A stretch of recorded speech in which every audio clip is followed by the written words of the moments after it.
بسم اللہ الرحمن الرحیم السلام علیکم ورحمۃ اللہ وبرکاتہ۔ آج ان شاء اللہ تعالیٰ ہم حضرت موسیٰ علیہ السلام کا قصہ آگے پڑھتے ہیں۔ ہم نے یہاں تک پڑھا تھا کہ اللہ تعالیٰ نے حضرت موسیٰ علیہ السلام کو اور بنی اسرائیل کو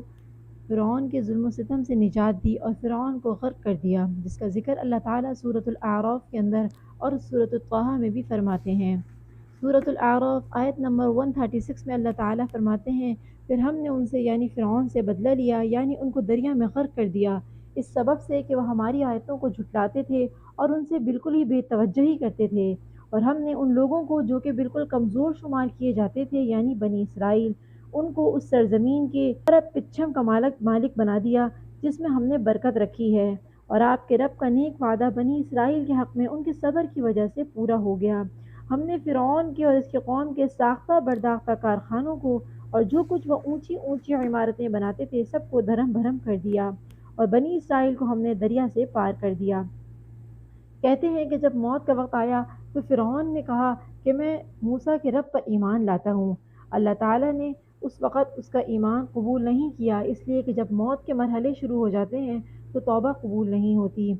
حضرت جبرائیل علیہ السلام نے پیارے نبی صلی اللہ علیہ وسلم کو بتایا کہ جب فرعون یہ کہہ رہا تھا تو میں اس کے منہ میں اس وقت کیچڑ ڈال رہا تھا کہ کہیں وہ لا الہ الا اللہ نہ کہہ دے اور اللہ تعالیٰ اسے معاف نہ کر دیں۔ بنی اسرائیل جب فرعون سے نجات پا کر سمندر پار چلے گئے تو انہوں نے فلسطین پہنچنے سے پہلے میدان سینا میں لوگوں کو بتوں کے آگے جھکے ہوئے دیکھا، جس کا ذکر اللہ تعالیٰ سورۃ الاعراف آیت نمبر 138 میں فرماتے ہیں کہ ہم نے بنی اسرائیل کو دریا سے پار کر دیا، بس ان لوگوں کا ایک قوم پر گزر ہوا جو اپنے چند بتوں سے لگے بیٹھے تھے، کہنے لگے کہ اے موسیٰ ہمارے لیے بھی ایک معبود ایسا ہی مقرر کر دیجئے جیسا ان کے یہ معبود ہیں۔ آپ نے فرمایا کہ واقعی تم لوگوں میں بڑی جہالت ہے، یہ لوگ جس کام میں لگے ہیں یہ تباہ کیا جائے گا اور ان کا یہ کام محض بے بنیاد ہے۔ فرمایا موسیٰ علیہ السلام نے کیا اللہ تعالیٰ کے سوا اور کسی کو تمہارا معبود تجویز کر دوں، حالانکہ اس نے تم کو تمام جہاں والوں پر فوقیت دی ہے۔ اب فرعون سے نجات کے بعد اللہ تعالیٰ نے موسیٰ علیہ السلام پر احکامات نازل فرمائے، جن میں پہلا حکم یہ تھا کہ اپنی قوم کے ہمراہ کوہ طور پر پھر تشریف لے چلیں۔ اللہ تعالیٰ نے آپ سے وعدہ کیا تھا کہ ہم وہاں آپ کو تورات عطا کریں گے تاکہ آپ کے لیے اور آپ کی قوم کے لیے شریعت مقرر ہو جائے۔ اللہ تعالیٰ سورۃ الاعراف آیت نمبر 142 میں فرماتے ہیں، اور ہم نے موسیٰ سے 30 شب کا وعدہ کیا اور 10 شب مزید کو ان 30 شب کا تممہ بنا دیا، تو ان کے پروردگار کا وقت پورے 40 شب کا ہو گیا۔ اور موسیٰ نے اپنے بھائی ہارون سے کہا کہ میرے بعد ان کا انتظام رکھنا اور اصلاح کرتے رہنا اور بدنظم لوگوں کی رائے پر عمل مت کرنا۔ اللہ تعالیٰ نے موسیٰ علیہ السلام سے وعدہ کیا تھا کہ جبل طور پر آئیں، وہاں پر 30 راتیں قیام کریں تاکہ ان دنوں میں تورات حاصل کر سکیں۔ موسیٰ علیہ السلام اپنی قوم کو لے کر روانہ ہوئے، لیکن اپنی قوم سے تھوڑا تیز چلتے ہوئے اللہ تعالیٰ کے پاس پہلے پہنچ گئے کوہ طور پر۔ اللہ تعالیٰ نے ان سے فرمایا کہ اے موسیٰ تجھے اپنی قوم سے غافل کر کے کون سی چیز جلدی لے آئی؟ کہا کہ وہ لوگ وہیں میرے پیچھے آ رہے ہیں، اور اے پروردگار میں نے تیری طرف اس لیے جلدی کی کہ تو راضی ہو جائے۔ اس کا ذکر اللہ تعالیٰ نے سورۃ الطٰہٰ آیت نمبر 83 اور 84 میں فرمایا ہے۔ کوہ طور پر یہ موسیٰ علیہ السلام کی دوسری آمد تھی۔ دوسری بار بھی انہیں اس بابرکت درخت کے پاس اللہ سے ہم کلام ہونے کا شرف حاصل ہو رہا تھا۔ موسیٰ علیہ السلام کی رسالت کے مقاصد کا پہلا مرحلہ پورا ہو چکا تھا۔ بنی اسرائیل ذلت و رسوائی اور عذاب علیم سے نکل آئے تھے، اب وہ آزاد فضا میں سانس لینے کے قابل تھے، لیکن ان کے دلوں میں شرک و بت پرستی کے پرانے اثرات باقی تھے۔ یہی وجہ ہے کہ سمندر سے نکلتے ہی انہوں نے بت پرستی کا مطالبہ کر دیا تھا، لہٰذا ضروری تھا کہ ان کی تربیت کی جائے، لیکن تربیت کے لیے بھی کسی باضابطہ قانون کا ہونا بھی بہت ضروری تھا کہ اس پر عمل پیرا ہو کے آنے والے وقت کے لیے تیار ہوا جا سکے۔ تو اللہ تعالیٰ نے عظیم رسول موسیٰ علیہ السلام سے یہی وعدہ کیا تھا کہ وہ کوہ طور پر آ کر اللہ تعالیٰ کی نگرانی میں براہ راست احکام الہی کو حاصل کرنے کی کما حقہ تیاری کر سکیں۔ پہلے مدت 30 دن مقرر ہوئی تھی، پھر 40 دن ہو گئے، جسے سورۃ الاعراف کی آیت نمبر 142 میں اللہ تعالیٰ فرماتے ہیں، سو ان کے پروردگار کا وقت پورے 40 شب ہو گیا، اور موسیٰ نے اپنے بھائی ہارون سے کہا کہ میرے بعد ان کا انتظام رکھنا۔ تو اللہ تعالیٰ نے موسیٰ علیہ السلام کو جب بلایا تو موسیٰ علیہ السلام اپنے پیچھے اپنی قوم میں حضرت ہارون اپنے بھائی کو منتظم بنا کر گئے کہ ان کا خیال رکھنا اور ان کو شرک و بت پرستی کی طرف مت جانے دینا۔ حضرت ہارون علیہ السلام حضرت موسیٰ علیہ السلام کے پیچھے قوم کا انتظام کرتے رہے اور موسیٰ علیہ السلام کوہ طور پر اللہ تعالیٰ سے ہم کلام ہوئے۔ موسیٰ علیہ السلام ان 40 دنوں کے اندر اللہ تعالیٰ سے براہ راست کلام کرتے رہے اور اللہ تعالیٰ ان سے بذات خود وحی فرماتے تھے بغیر کسی فرشتے کے۔ تو حضرت موسیٰ علیہ السلام کے دل میں اللہ تعالیٰ کی محبت اتنی زیادہ ہوئی کہ انہوں نے اللہ سے مطالبہ کیا کہ اللہ تعالیٰ میں آپ کو دیکھنا چاہتا ہوں۔ سورہ انعام کی آیت نمبر 103 میں اللہ فرماتے ہیں کہ اس کو تو کسی کی نگاہ محیط نہیں ہو سکتی اور وہ سب نگاہوں کو محیط ہو جاتا ہے اور وہی بڑا باریک بین اور باخبر ہے۔ اور اسی طرح سورۃ الاعراف کی آیت نمبر 143 میں اللہ فرماتے ہیں اور جب موسیٰ ہمارے وقت پر آیا اور ان کے رب نے ان سے باتیں کی تو عرض کیا کہ اے میرے پروردگار اپنا دیدار مجھ کو کرا دیجئے کہ میں آپ کو ایک نظر دیکھ لوں۔ ارشاد ہوا کہ تم مجھ کو ہرگز نہیں دیکھ سکتے لیکن تم اس پہاڑ کی طرف دیکھتے رہو، وہ اگر اپنی جگہ پر برقرار رہا تو تم بھی مجھے دیکھ سکو گے۔ بس ان کے رب نے جو اس پر تجلی فرمائی تو تجلی نے اس کے پرخشے اڑا دیے اور موسیٰ علیہ السلام بے ہوش ہو کر گر پڑے۔ پھر جب ہوش میں آئے تو عرض کیا کہ بے شک آپ کی ذات بہت منزہ ہے، میں آپ کے جناب میں معذرت کرتا ہوں اور میں سب سے پہلے ایمان لانے والوں پر ہوں۔ جواب میں اللہ نے ارشاد فرمایا کہ اے موسیٰ میں نے پیغمبری اور اپنی ہم کلامی سے اور لوگوں پر تم کو امتیاز دیا ہے، تو جو کچھ تم کو میں نے عطا کیا اس کو لو اور شکر کرو۔ پھر اللہ تعالیٰ نے حضرت موسیٰ علیہ السلام کو تورات کی تختیاں عطا فرمائیں جس کے اوپر تورات کے احکامات درج تھے،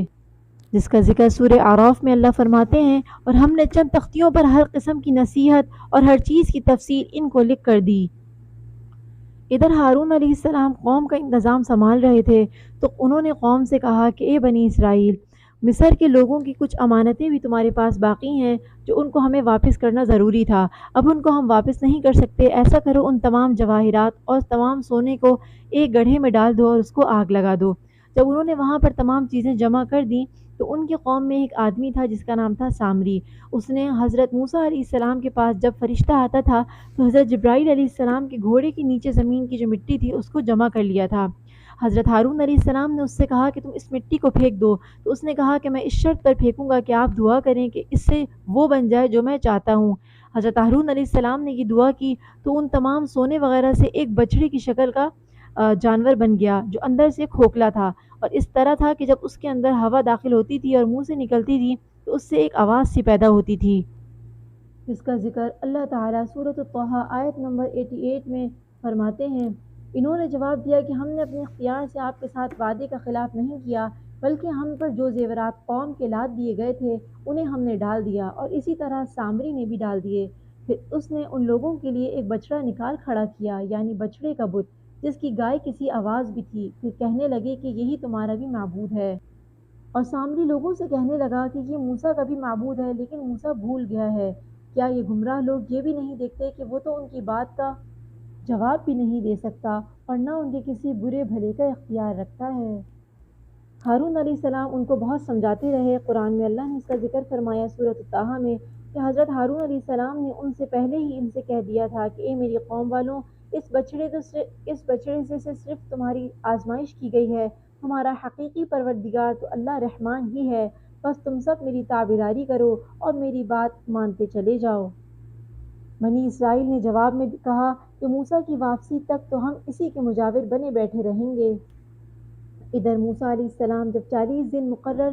تھے ان کو مکمل کر کے اپنی قوم کی طرف واپس آئے اور اپنی قوم کو انہوں نے بت پرستی میں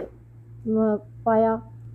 تو موسیٰ علیہ السلام ہارون علیہ السلام پر بہت برہم ہوئے، جس کا ذکر سورۃ الطٰہٰ کی آیت نمبر 92 اور 93 میں اللہ فرماتے ہیں کہ موسیٰ علیہ السلام کہنے لگے اے ہارون، انہیں گمراہ ہوتا ہوا دیکھتے ہوئے تجھے کس چیز نے روکا تھا کہ تو میرے پیچھے نہ آیا، یا تو بھی میرے نافرمانوں کا نافرمان بن بیٹھا؟ ہارون علیہ السلام نے کہا اے میرے مائے جائے بھائی، میری داڑھی نہ پکڑ اور سر کے بال نہ کھینچ، مجھے تو صرف یہ خیال دامنگیر تھا کہ کہیں آپ یہ نہ فرمائیں کہ تم نے بنی اسرائیل میں تفرقہ ڈال دیا اور میری بات کا انتظار نہ کیا۔ اسی کا ذکر سورۃ الاعراف کی آیت نمبر 150 میں اللہ فرماتے ہیں کہ حضرت موسیٰ علیہ السلام نے جلدی سے تختیاں رکھ دیں اور اپنے بھائی کا سر پکڑ کر ان کو اپنی طرف گھسیٹنے لگے۔ ہارون نے کہا کہ اے میرے ماں جائے، ان لوگوں نے مجھ کو بے حقیقت اور کمزور سمجھا اور قریب تھا کہ مجھ کو قتل کر ڈالیں، تو تم مجھ پر دشمنوں کو مت ہنسنے دو اور مجھ کو ان ظالموں کے ذیل میں مت شمار کرو۔ پھر موسیٰ علیہ السلام نے اپنے بھائی اور اپنے لیے اللہ تعالیٰ سے مغفرت طلب کی اور فرمایا کہ اے میرے پروردگار، میری خطا معاف فرما اور میرے بھائی کی بھی، اور ہم دونوں کو اپنی رحمت میں داخل فرما، اور تو سب رحم کرنے والوں سے زیادہ رحم کرنے والا ہے۔ پھر حضرت موسیٰ علیہ السلام سامری کی طرف متوجہ ہوئے اور اس سے پوچھا کہ تمہارا کیا حال ہے، جس کا ذکر اللہ تعالیٰ سورہ طٰہٰ میں فرماتے ہیں آیت 96 میں۔ اس نے جواب دیا کہ مجھے وہ چیز دکھائی دی جو انہیں دکھائی نہیں دی، تو میں نے اللہ تعالیٰ کے بھیجے ہوئے کے نقش قدم سے ایک مٹھی بھر لی اور اسے میں نے اس بچھڑے میں ڈال دیا، اسی وجہ سے اس سے آواز آنے لگی، اور اسی طرح میرے دل نے یہ بات میرے لیے بنا لی۔ کہا اچھا۔ موسیٰ علیہ السلام نے جواب دیا کہ جا، کہ دنیا کی زندگی میں تیری سزا یہی ہے کہ تو کہتا رہے کہ مجھے نہ چھونا، اور ایک اور بھی وعدہ تیرے ساتھ ہے جو تجھ سے ہرگز نہ ٹلے گا، اور اب تو اپنے معبود کو بھی دیکھ لینا جس کا تو اعتکاف کیے ہوئے تھا کہ ہم اسے جلا کر دریا میں ریزہ ریزہ اڑا دیں گے۔ یہ وہی قصہ ہے جس کا ذکر ابھی ہم نے آپ سے کیا کہ سامری نے حضرت جبرائیل علیہ السلام کے گھوڑے کے قدم سے اس کے نیچے سے مٹی کو اٹھا کر بچھڑے میں ڈال دیا تھا، جس سے اس میں سے آواز پیدا ہونے لگی۔ پھر اللہ تعالیٰ نے ان لوگوں کا جنہوں نے گوسالہ پرستی کی تھی، یعنی بچڑے کی عبادت کی تھی، ان کے بارے میں فرمایا کہ جن لوگوں نے گوسالہ پرستی کی ہے ان پر بہت جلد ان کے رب کی طرف سے غضب اور ذلت اس دنیاوی زندگی میں ہی پڑے گی، اور ہم افترا پردازوں کو ایسی ہی سزا دیا کرتے ہیں۔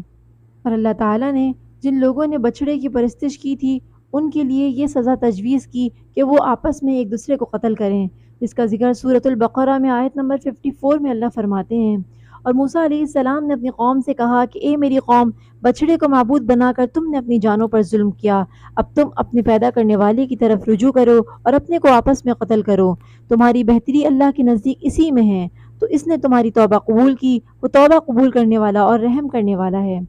اس کی تجویز اس طرح کی گئی کہ جن لوگوں نے بچڑے کی پرستش کی تھی وہ ایک دوسرے کو قتل کریں، اور دوسری روایت یہ ہے کہ جو لوگ اس سے محفوظ رہے تھے انہیں قتل کرنے کا حکم دیا گیا، چنانچہ انہوں نے قتل کیا، اور مقتولین کی تعداد 70,000۔ اس کے بعد حضرت موسیٰ علیہ السلام نے قوم کے لوگوں کو جمع کیا، ان کو واعظ و نصیحت کی، اور ان میں سے 70 برگزیدہ لوگوں کو لے کر کوہ طور پر تشریف لے گئے تاکہ اللہ تعالیٰ کی بارگاہ میں توبہ و استغفار کریں۔ کوہ طور پر پہنچ کے موسیٰ علیہ السلام نے جب اللہ تعالیٰ سے کلام کیا ان کے سامنے، تو ان لوگوں نے موسیٰ علیہ السلام سے یہ مطالبہ کیا کہ ہم اللہ تعالیٰ کو جب تک اپنی آنکھوں سے دیکھ لیں تب تک ایمان نہ لائیں گے، جس کا ذکر سورہ بقرہ میں اللہ فرماتے ہیں آیت نمبر 55 میں کہ انہوں نے کہا تم اسے بھی یاد کرو کہ تم نے حضرت موسیٰ علیہ السلام سے کہا تھا کہ جب تک ہم اپنے رب کو سامنے نہ دیکھ لیں ہرگز ایمان نہ لائیں گے، جس گستاخی کی سزا میں تم پر تمہارے دیکھتے ہی ہوئے بجلی گری، لیکن پھر اس لیے کہ تم شکر گزاری کرو تو اس موت کے بعد بھی ہم نے تمہیں زندہ کیا۔ ان کے اوپر بجلی گری اور سارے کے سارے مر گئے۔ جب وہ سب مر گئے تو حضرت موسیٰ علیہ السلام نے کہا کہ اللہ اگر میں اکیلے جاؤں گا تو وہ لوگ پھر مجھ پر ایمان نہ لائیں گے، تو آپ ان کو زندہ کر دیجئے، اگر آپ چاہتے تو ان کو ان کی قوم میں ہی ہلاک کرتے جب وہ وہاں موجود ہوتے، اب یہ لوگ میرے ساتھ کوہ طور پر آئے ہیں تو آپ ان کو زندہ کر دیجئے۔ حضرت موسیٰ علیہ السلام کی دعا سے اللہ تعالیٰ نے ان لوگوں کو زندہ کیا۔ ان کو تورات کی تختیاں پیش کی گئیں کہ ان احکامات پر عمل کرو جس کو وہ نہ مان رہے تھے۔ اس پر اللہ تعالیٰ نے حضرت جبرائیل علیہ السلام کو حکم دیا اور کوہ طور کو انہوں نے اٹھا کر ان کے سروں پر معلق کر دیا، اور ان سے کہا گیا کہ اب تم ایمان لاؤ ورنہ یہ پہاڑ تم پر گرا دیا جائے گا۔ اس کا ذکر بھی اللہ نے قرآن میں فرمایا ہے۔ اب جب ان کے اوپر پہاڑ کھڑا تھا تو اب وہ سب کے سب سجدے میں گر گئے، اور یہ اس خوف سے کہ کہیں یہ پہاڑ ہم پر گر ہی نہ جائے۔ پھر اللہ تعالیٰ نے جب انہوں نے وہ سارے اللہ تعالیٰ کے احکامات کو مان لیا اور اپنی قوم میں واپس آئے، اب موسیٰ علیہ السلام اپنی قوم بنی اسرائیل کو لے کر فلسطین کی طرف روانہ ہوئے تاکہ فلسطین کو جو ہے وہاں جو قوم آباد تھی ان سے جنگ کر کے اپنے زمین کو واپس حاصل کیا جائے۔ جب وہاں پر پہنچے، ایلیا کا ایک مقام ہے جو فلسطین کا دارالخلافہ ہے، آج اس کا نام القدس ہے، تو حضرت وہاں پر جب پہنچے تو موسیٰ علیہ السلام نے ان سے کہا کہ جنگ کے لیے تیار ہو جاؤ۔ وہاں رہنے والے لوگ بہت طاقتور اور قد آور تھے۔ موسیٰ علیہ السلام کی قوم کہنے لگی کہ اے موسیٰ، ہم تو ان سے لڑنے کے قابل نہیں، اس لیے کہ ہم 40 سالوں سے بنی اسرائیل جو ہے 40 سالوں سے فرعون کی غلامی میں رہ رہے تھے، اور ہم غلامی کی زندگی گزارنے کے بعد اب لڑائی کی طاقت نہیں رکھتے۔ موسیٰ علیہ السلام نے ان سے کہا کہ اللہ تعالیٰ نے تمہارے لیے اس زمین کو مقدر کر دیا ہے، اگر تم جنگ کے لیے تیار ہو جاؤ اور جنگ کرو تو اللہ پاک تمہیں ضرور فتح عطا فرمائے گا۔ لیکن ان لوگوں نے انتہا کر دی اس بات کی، اتنی نشانیاں دیکھنے کے باوجود وہ حضرت موسیٰ علیہ السلام کی بات ماننے کو تیار نہیں تھے، بلکہ ہر دھرمی اور ڈٹائی سے کہنے لگے کہ تم اور تمہارا رب جا کر لڑو، ہم تو یہیں بیٹھے ہیں، جس کا ذکر قرآن مجید میں بھی اللہ تعالیٰ نے فرمایا ہے۔ لیکن ان لوگوں میں سے دو بزرگ تھے، جن میں سے ایک یوشع بن نون اور غالب بن یوفع تھے، جس کا ذکر قرآن میں اللہ نے فرمایا۔ ان دونوں نے کہا، جب قوم کے لوگوں نے کہا کہ ہم وہاں تب تک نہ جائیں گے جب وہاں سے وہ لوگ نکل نہ جائیں، اگر وہ وہاں سے نکل جائیں تو پھر ہم بخوشی چلے جائیں گے۔ ان کی اس احمقانہ بات پر ان دو بزرگوں نے کہا، جو خدا ترس لوگوں میں سے تھے، جن پر اللہ تعالیٰ کا فضل تھا، کہا کہ تم ان کے پاس دروازے میں تو پہنچ جاؤ، دروازے میں قدم رکھتے ہی یقیناً تم غالب آ جاؤ گے۔ اس کا ذکر سورہ مائدہ آیت نمبر 23 میں اللہ فرماتے ہیں۔ پھر قوم کہنے لگی کہ اے موسیٰ، جب تک وہ وہاں ہیں تب تک ہم ہرگز وہاں نہ جائیں گے، اس لیے تم اور تمہارا پروردگار جا کر دونوں ہی لڑ بھڑ لو، ہم یہیں بیٹھے ہوئے ہیں۔ موسیٰ علیہ السلام کہنے لگے، الہی، مجھ کو بجز اپنے اور میرے بھائی کے کسی اور پر کوئی اختیار نہیں، بس تو ہم میں اور ان نافرمانوں میں فیصلہ اور فرق کر دے۔ ارشاد ہوا کہ اب زمین ان پر 40 سال تک حرام کر دی گئی ہے، یہ خانہ بدوش ادھر ادھر سرگرداں پھرتے رہیں گے۔ اس سب کا ذکر اللہ نے سورہ مائدہ آیت نمبر 25-26 میں کیا ہے۔ پھر موسیٰ علیہ السلام اپنی قوم کو لے کر ایک زمین کی طرف متوجہ ہوئے جو میدان تیہ کہلاتا ہے، اور وہاں 40 سال کے لیے اللہ تعالیٰ نے ان کو یہ سزا دی کہ اس زمین سے نکل نہ سکیں گے۔ صبح کے وقت جب وہ سفر کرتے اور آرام کرنے کے بعد جب دوبارہ دیکھتے اسی جگہ پر موجود ہوتے تھے، لیکن اللہ رب العزت کے پھر بھی ان پر بڑے انعامات تھے، اور بنی اسرائیل کو اللہ تعالیٰ نے اس میدان تیہ کے اندر بڑے انعامات دیے۔ انہوں نے حضرت موسیٰ علیہ السلام سے پانی کا مطالبہ کیا تو موسیٰ علیہ السلام نے وہاں پہاڑ پر اپنی عصا کو مارا، جس سے 12 چشمے نکل گئے، اور وہ 12 چشمے حضرت یعقوب علیہ السلام کی جو اولاد سے یہ نسل تھی بنی اسرائیل، ان کے 12 قبیلے تھے، اسی وجہ سے 12 قبیلوں کے لیے اللہ تعالیٰ نے 12 چشمے جاری فرما دیے۔ اسی طرح انہوں نے وہاں اس میدان میں جو صحرا تھا دھوپ کی شکایت کی تو اللہ تعالیٰ نے ان کے لیے سائے کے لیے بادل کو مقرر کر دیا۔ اسی طرح ان کو بھوک لگتی تھی تو اللہ تعالیٰ نے بھوک کے لیے ان کو من و سلوہ عطا فرمایا کہ وہ پرندے تھے یا بہت خوشنما پھل تھے کہ جب ان کو بھوک لگتی تو ان کے ارد گرد بہت سارے پرندے آ جاتے تھے جس کو وہ کھا کر اپنی بھوک کو مٹاتے تھے۔ اس میدان تیہ میں ہی یہ لوگ بھٹکتے رہے، اور پھر اسی میدان کے اندر حضرت ہارون علیہ السلام کا انتقال ہوا، اور ان کے 2 سال بعد حضرت موسیٰ علیہ السلام بھی اس جہان فانی سے کوچ کر گئے۔ اللہ تعالیٰ اپنے انبیاء پر رحمتیں اور برکتیں نازل فرمائے، اور اس قصے سے ہمیں جو اسباق ملتے ہیں اللہ تعالیٰ ان پر ہمیں عمل کرنے کی توفیق عطا فرمائے، آمین۔ السلام علیکم ورحمۃ اللہ وبرکاتہ۔